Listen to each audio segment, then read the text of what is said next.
Have you ever thought for a second, am I in the right job? Perhaps your passion is outside of the job, but you're unsure how to turn it into a career. Maybe, or just maybe, it's now the best time to reevaluate your career pathway.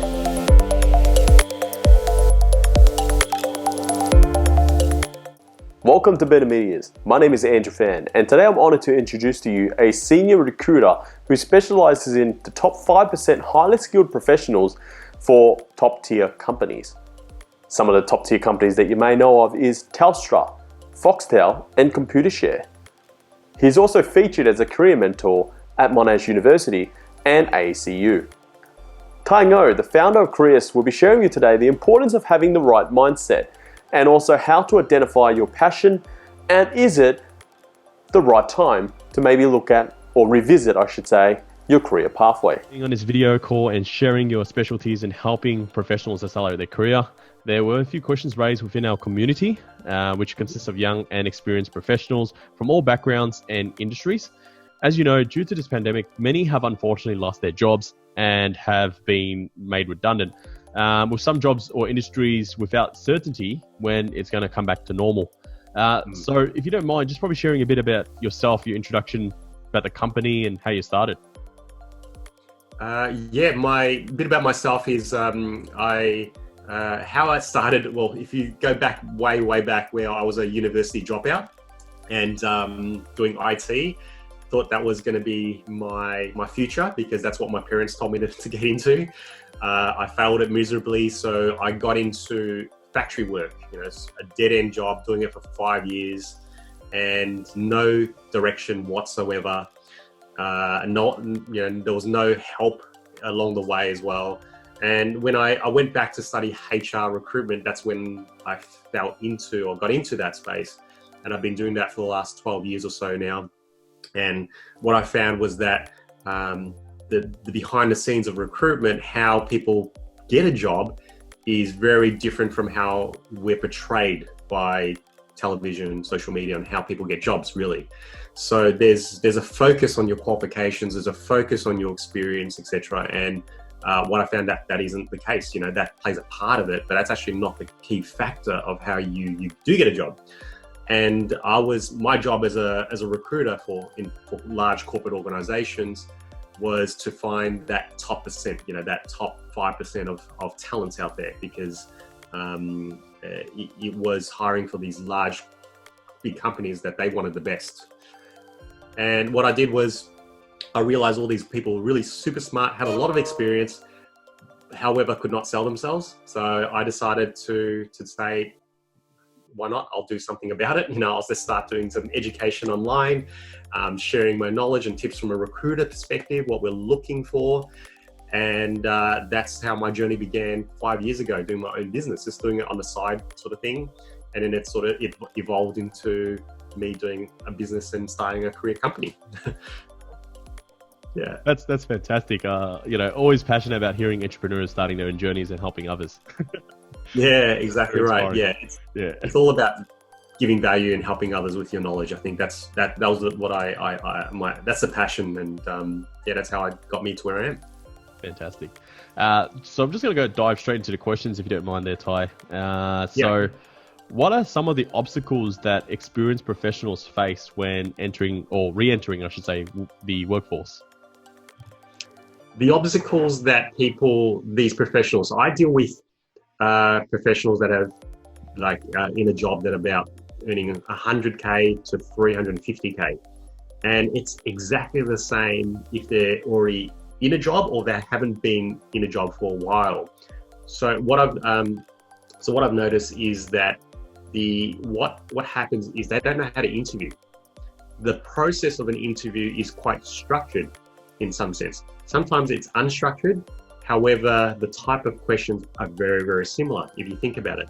And the way that if you've been working in a job for a long, long time, all you're focused on is how to do your job. But when it comes to you talking about what you do in your job, a lot of people get lost. They go completely blank. And I'm talking about people that are on, like I said, between $100,000 to $350,000. They get totally blank. and their struggle is to actually articulate what they've been doing all those amount of years into minutes, if you think about it. And the same as what happens when someone hasn't been in a job, or that's come overseas recently, or it's a fresh graduate. Their actual fear, their actual things that are holding them back is internal fears, and those internal fears include: I don't have enough experience, I'm too old, I'm too young, I don't have the qualifications. So all these fears, actually what happens is it actually gets projected to people in front of them, and they don't realize it. So they will actually point it out themselves. They will actually focus on themselves. So they're downplaying who they are, or they're talking about the negative things of who they are. And when it comes to, remember, when it goes back to me, when a recruiter, and when I used to do it, I'm hiring the best of the best. So if you're not showing yourself up as the best, you're always going to, if you're showing up as second, third, whatever it is, you're never going to get the job, because there's only one position for a recruit. Does that make sense? That gives you some insights on what I do. Yeah, no, it's fantastic, and you're spot on.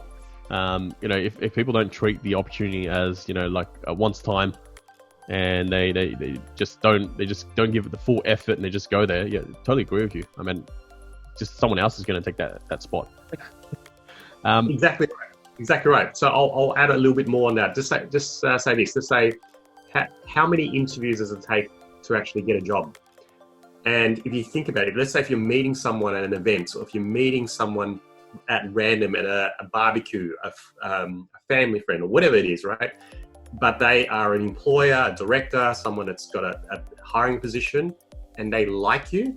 It only takes that one interview to pretty much get to the next stage and or get offered the job. Does it make sense? But with a resume, you can't do that, because a resume, the person still needs to meet you, speak with you, and get to understand you.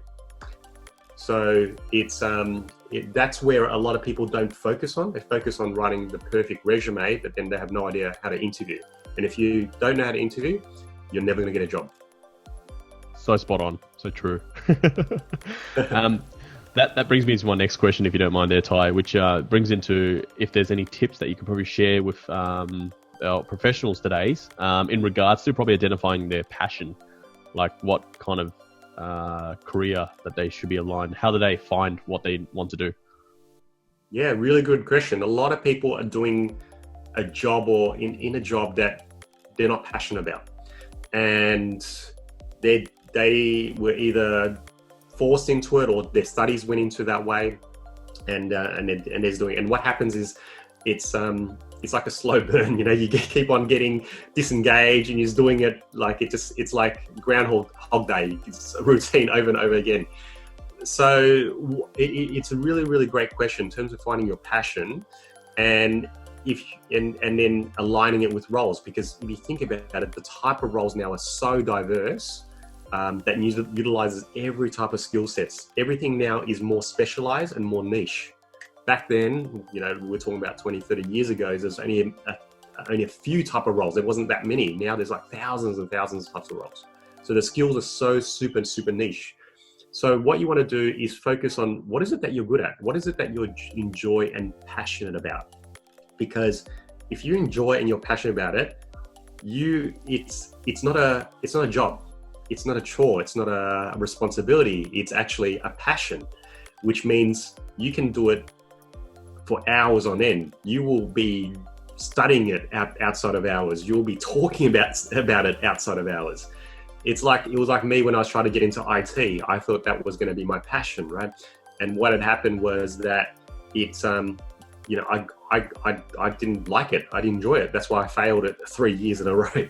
And if you're forced to do something that you're not passionate about, you're going to either fail it or you're going to do it okay, mediocre. But if you're passionate about it, you're going to succeed. You're going to excel in it as well. And that's where you want to focus on. And how do you do that? How do you translate also a passion into a job? That's the other question that you're probably asking. Each skill that you have is a value exchange. It's actually, remember, your skill, your passion can generate money, can can help someone generate money or can help someone in some sort of way. So understanding how that links into the jobs out there, the multiple facets out there, because there is going to be jobs then, that's how you then are able to get the job that you want or demand more money, because that's a skill that you enjoy that you have. Because hopefully that gives you some insights on that. But it is helping. It is trying to find out what is your passion, and like I said, many people don't even look at that or think about that. That's a really good valid point. I mean, a lot of people that I discuss with young professionals, as you know, the first thing they get out of university is they just go, I just want a job. I want any job. So there's no real focus on, like the emphasis of why did you study that course and what brought you to wanting to be in this kind of field. Now you want a job. What kind of job? So, but yeah, you're spot on, and it's great that a lot of people can hear into this. My last question I got for you, if you don't mind, it's got to do with your opinion and just your personal experience. So those who lost their job, right? And do you suggest they should change their career or to another industry, perhaps, because what's going on? Yeah, a career or a job, and if you look at the word career, it just means it's a road or path, which what that also means is that you can change your path. You can change the road that you take, right? You don't have to stick on the same road. And now, what I always see is if there's a job opportunity or if there's a change, which is always change is constant, take that opportunity and build from it. Because then if you are given that opportunity, that's an extra skill that you take away that you can add in your, on your resume, you can add when you're talking about that. And that's how a lot of people fall into jobs, because they start to do something on the side or start to do something as a project, and then they end up moving that way. And that's how a lot of people transition or move into totally different areas without the qualification or without experience in that space. Is that you learn it, you try it out, and if you enjoy it, that's great. If you don't, that's extra skills that you can then move on to your current job or take it into another, pivot into another space. The key is about constantly taking those skills and looking at ways that you can pivot or move. So you can either move forward or you can move sideways, but you have to move. So there's no such thing as standing still and keeping the skills and trying to do that same job for the next 10 years, because that same job is probably not going to be likely going to be around. With all the changes that's happening with automation, with robotics. So you need to keep on upskilling yourself. That's the way of the future. Fantastic. Hey, look, it just came up to my mind, and I thought I'd ask you this last question. I do apologize for that, but look, I guess it's going to be a really good question. People will probably want to understand as well. It's got to do with our current situation and how people apply for jobs. So proactivity, I'm sure you agree with me. Being proactive is probably the very first thing you want, aside from being the attitude, right?